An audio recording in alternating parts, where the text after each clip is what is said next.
Okay, so the world changes really fast around here, and one of the things that we need to be sure that we get a grip on is that we're not only talking about equations, we're also talking about inequalities.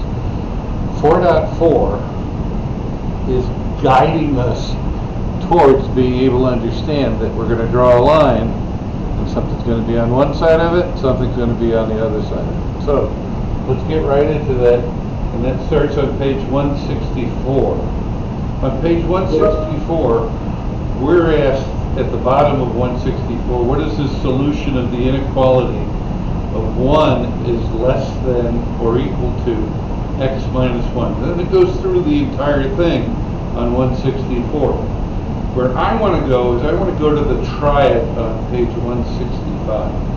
The triad on 165 is a little bit more complex and probably a little bit more interesting. So the very first thing we need to do with the model that we're going to work with, and the model we're going to work with is we're going to work with negative 3x plus 5. So we're saying y equals negative 3x plus 5. The first thing we want to do is we want to look and see what that looks like. Because where we're solving, where the inequality lives, is at y is less than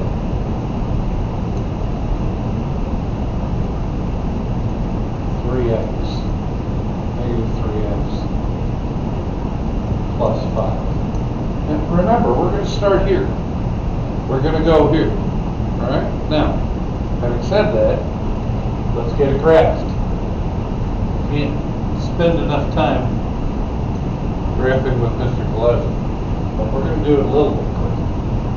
We don't want to spend a lot of time with this because it's basically the same thing we've done before. There's a couple things that might strike you here pretty quickly.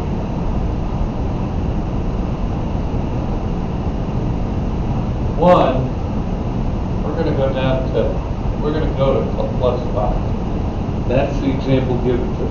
Negative 3x plus 5. First part of that is this. Plus 5. Here's y. Here's x. Plus 5 is here. Now we should be good at it. It should be easy peasy lemon squeezy. We get to negative 3x plus 5. This is our slope, because we're always talking about y equals mx plus b. We're going to head towards that a little bit more here in a couple of minutes, but we're always looking to get to slope-intercept form. Slope, because it's the easiest one for us to graph. I know this seems like a reminder, but it is. So, this is telling me that I'm not going up, I'm going to decrease. So from left to right, I gotta do this swim motion. All right. So I'm going to go down 3 and over 1. Down 3 over 1. Doing this repetitively. It's going to give me a better shot at drawing my line correctly. Alright, now this is going to be a little bit of a challenge because look at the slope here. Pretty sharp amount of slope. But it shouldn't kill anybody in this one. So now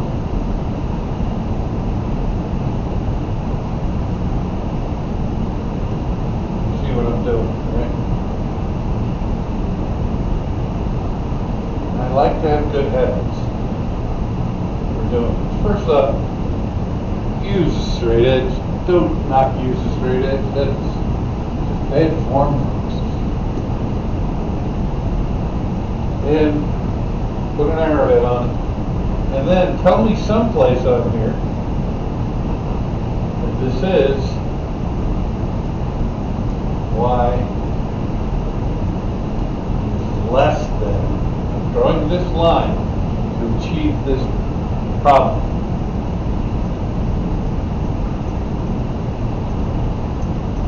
Right, so we know what I'm after here, right? Now, I'm going to change my color here, because what I need to know is that y is less than 3x plus 5, right?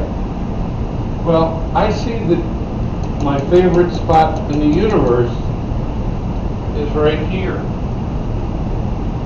where x equals 0 and y equals 0. So I'm going to test that point here. So that means 0 isn't less than -3 times 0 plus 5. See what I did here, right? I took the origin and I said I'm going to use 0 is less than -3 times 0, -3 times 0 is 0, plus 5. So on this side of the equation, this is 5, right? Is 0 less than 5? Well, yes, of course it is, Mr. Kolesnick. Absolutely. All right.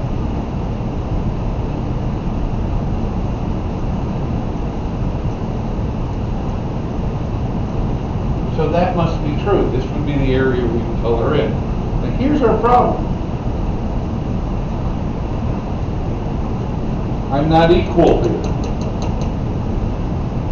So this line is not valid. The reason it's not valid is because it's solid. This tells me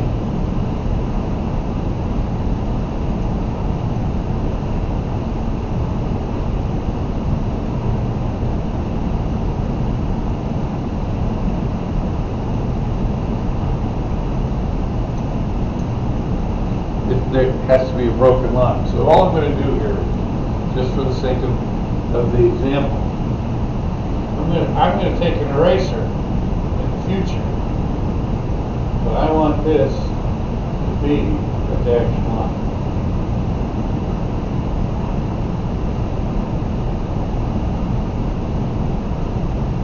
That kind of works for me, right?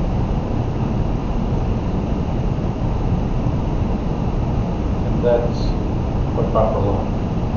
Now, of course, what you need to remember here is this. And I think most of you have a good understanding of this.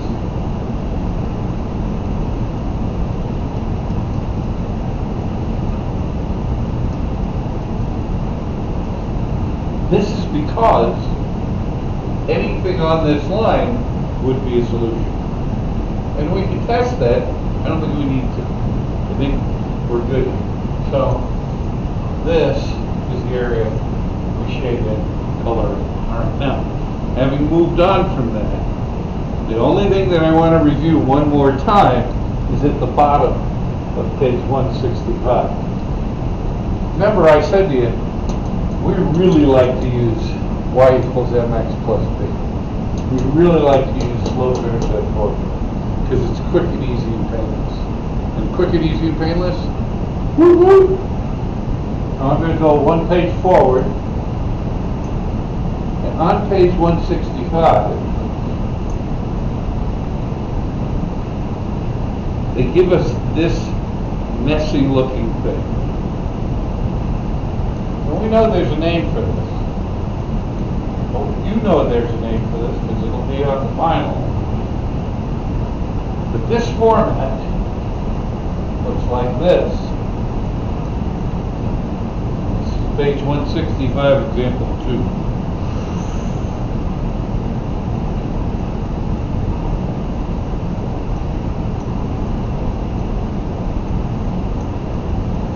This is to remind you, I want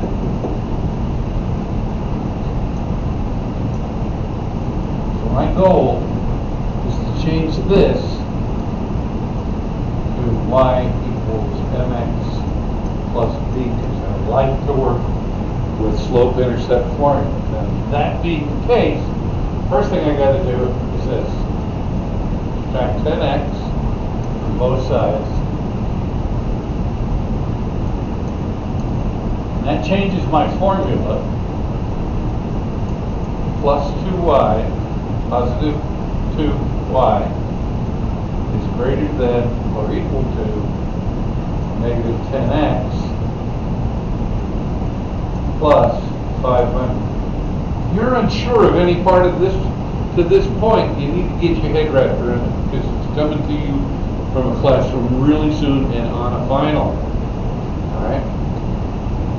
Now, the next step on this is obviously I don't have y standing alone. Very important to have y stand alone. So I'm going to change my color here. And all we're going to do is we're going to look at that y and say, I need it to be standing alone here. So that means I'm going to divide by 2. Now, I want to show you one of the things I always consider. I like to do it this way. Down the road, it will get easier to do it the way I'm showing you than doing that long bar and dividing by 2. But now, I now have y all by itself. 2 divided by 2 is 1. And I'm smart enough to say, I don't need to multiply by 1. Right? That didn't change. That one here, that one here. Right? Now we have negative 5x plus 250. And we can find a way to graph that easily and painlessly by setting probably hundreds for our y. Okay? You got this. Go to it. 4.4. We're headed for the end.